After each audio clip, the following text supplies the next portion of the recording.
4, 3, 2. Can I get a 1? Can I get a 1? You got a Can I one get here. a 1? You got a There's a one. 1. Let's go.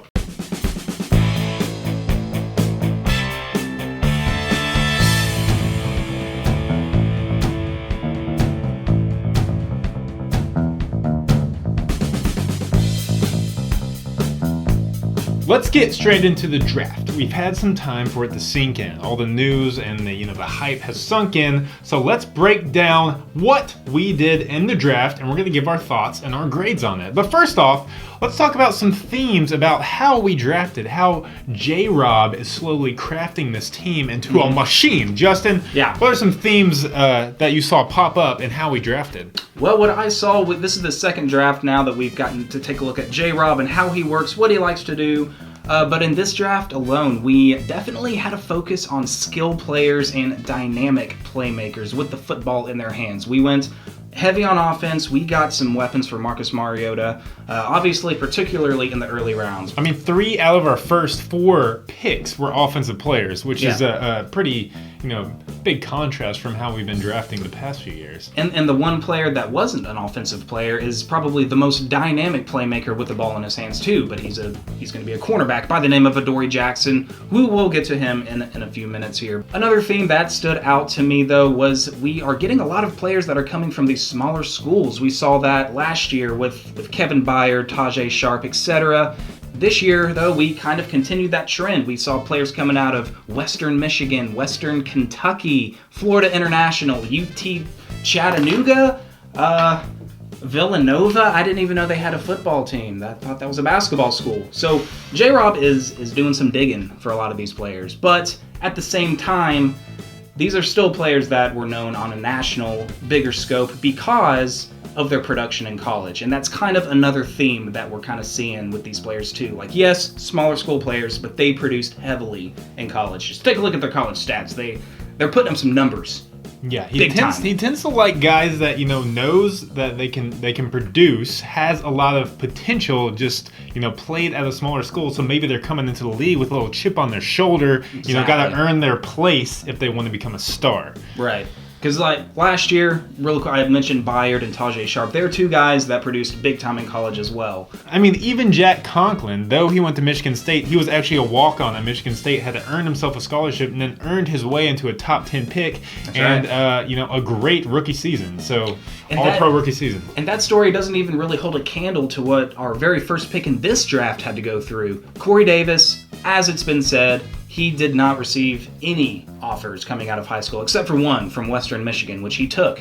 And thank goodness they offered him that, because he blew up into one of the most productive college receiver of all time. That's a good lead in talking about Corey Davis. Obviously, we had the 5th overall pick in the draft. Thank you, Jeff Fisher and the Rams. And thank you, John Robinson, for working that out. And with that, we drafted Corey Davis, wide receiver, out of Western Michigan. Correct. So, give us your thoughts on Mr. Corey Davis. I mean, of course, at 5, at the time, it looked like it was a reach already go for a receiver, because we thought that the receivers would fall and one would be available at 18. But as we saw, all the receivers went in the top 10, so that turned out to be a fantastic pick for us. We got the receiver that we needed when we had the opportunity to, and that's what JRob did. I think we saw a addressed need first over getting the best player available, because there were a lot of good players available there. But we addressed the wide receiver need, and man, I am very high on Corey Davis. I was high on him before this draft, and now that he's actually on our team, I'm just exploding with excitement. I think Calm down. I think he's going to be a stud. I think he's, barring of course an injury or to his ankle. I know that he had ankle surgery recently, but that doesn't matter. And the only other knock on him is that he went to a small school. I've done a little bit of research, and his pro comparisons, I've seen Terrell Owens, UT Chattanooga. I've seen Brandon Marshall, who was Central Florida, UCF, I think, is where Brandon Marshall went. I wonder who the best receivers of all time are. Jerry Rice. Oh, small school. What do you know? Randy Moss. Oh, he went to Marshall, another small school. The small school argument doesn't make sense. And if you watch his highlights and you just watch him play, watch him run his rounds, don't even look at the defenders. Just look how he moves, how he catches the ball. He's a can't miss. I think he's going to be a star. and I am extremely excited to what he's going to bring to the offense. So what grade would you give the Titans drafting Corey Davis with the 5th overall pick? This is going to be crazy because I'm so hyped on him. I'm giving him an A+.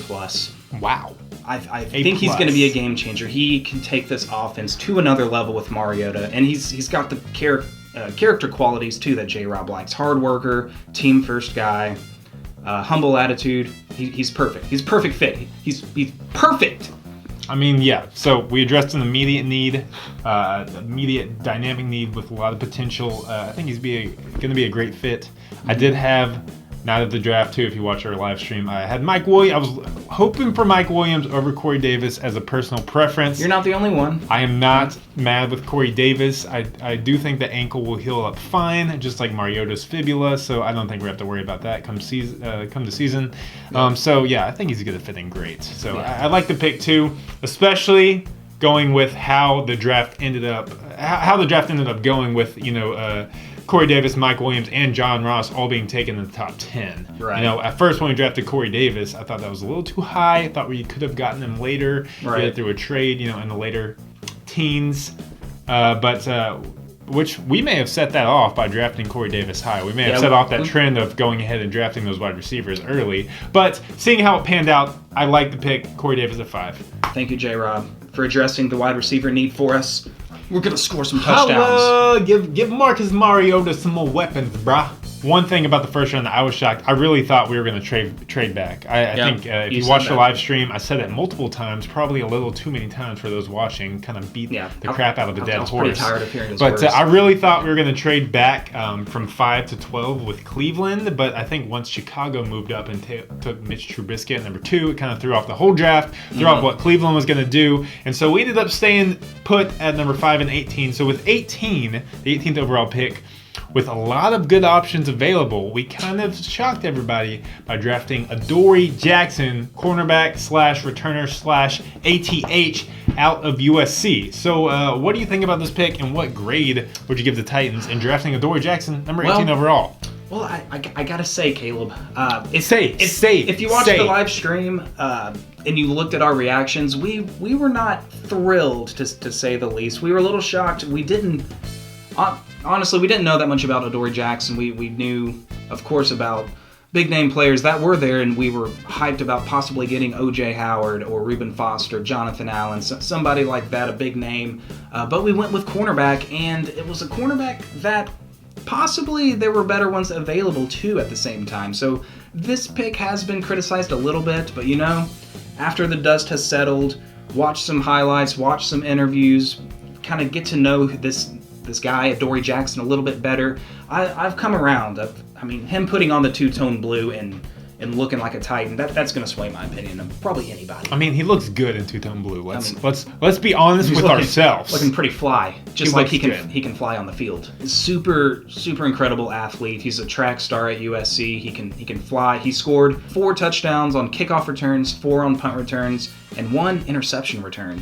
And let's not forget that on offense he was used as a gadget kind of player. He scored 6 receiving touchdowns as well. He didn't score a rushing touchdown, though, so he could be a scrub. So I'm not sure how good he actually is. Having said all that, I know we weren't thrilled, but you know what? We did address the cornerback position. That was very much a huge need coming into the draft, and we got a cornerback. I know there are questions about his technique. I know he had a bad TD percentage thrown against him in college, so he gave up a few TDs in college. He still recorded 5 interceptions, though, as a senior.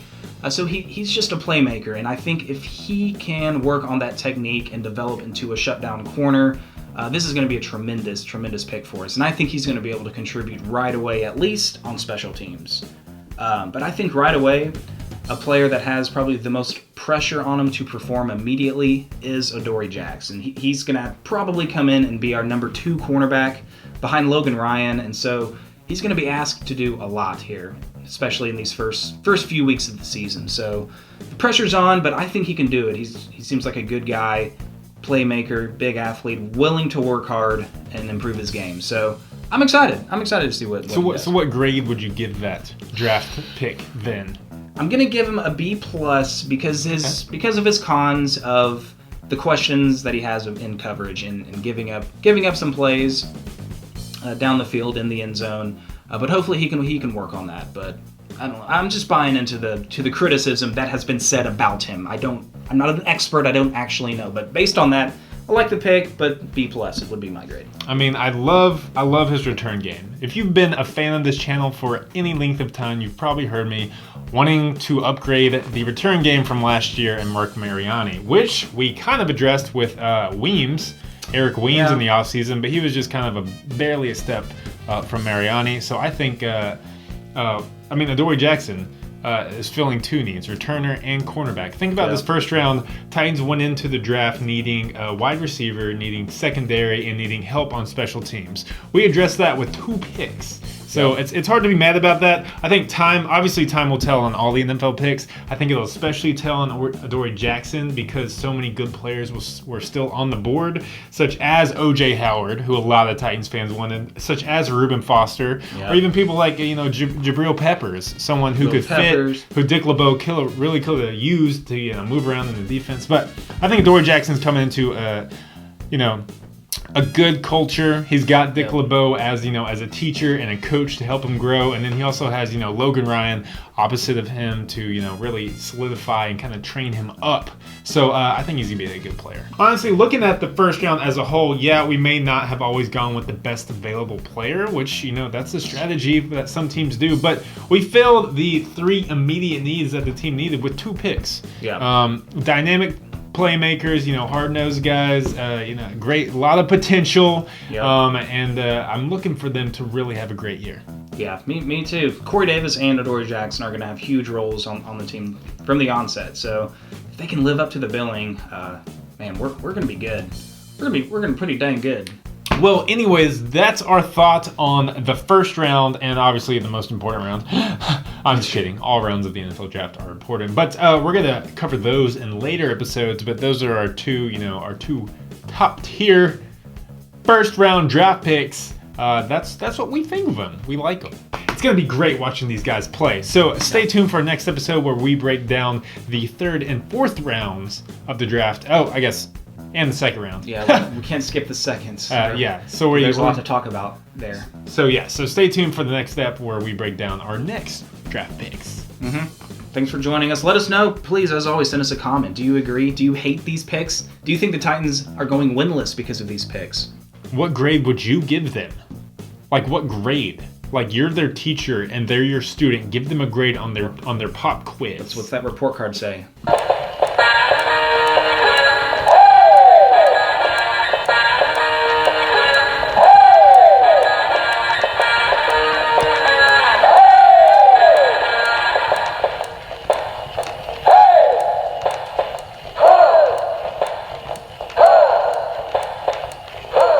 All right. So what else? Don't worry. We need to lay off the cocaine a little bit before these episodes. Boom, mic drop, brah.